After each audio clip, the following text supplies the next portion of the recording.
Double-Edged Love Part 2.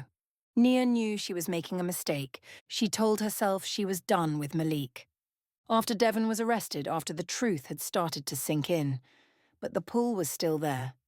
Nia knew it was dangerous, but she went to his house anyway.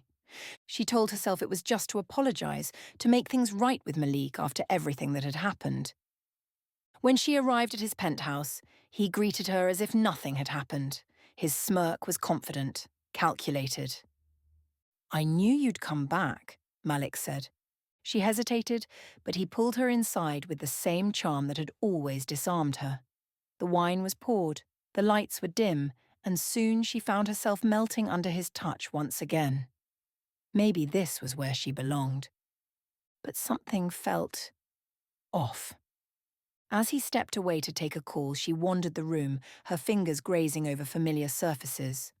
Her gaze landed on a slightly open drawer. Curiosity got the best of her. She tugged it open, revealing a neat row of sleek black cases, ones she had seen before but never questioned. She pulled one of the cases out, her fingers trembling as she unzipped it. Inside lay an array of tools, metal instruments, syringes, small vials labelled with codes. This wasn't a sex kit.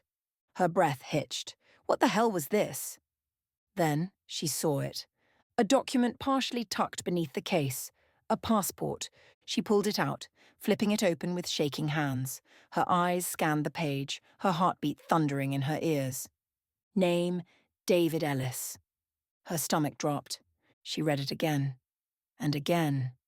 A chill ran through her veins. The man she had loved, the man she had trusted, the man who had taken her to paradise, who had made her feel things she never imagined, was not Malik. The air behind her shifted. A presence. "You weren't supposed to see that," came a smooth, knowing voice. She spun around, gripping the passport like a lifeline. Who are you?" He stepped forward, that same damn smirk never leaving his lips. "You really want to know?" Her pulse pounded in her ears. "What did you do to me?" He exhaled as if disappointed. "Harvesting, sweetheart. Your body is valuable in ways you can't imagine. Do you know how much people pay for these on the dark web?" Her blood ran cold. He had been stealing from her. Not just her trust, not just her love, her very DNA. Her eggs. "Shh," he whispered against her ear, his grip tightening as he dragged her back toward the bed. "You're not going anywhere."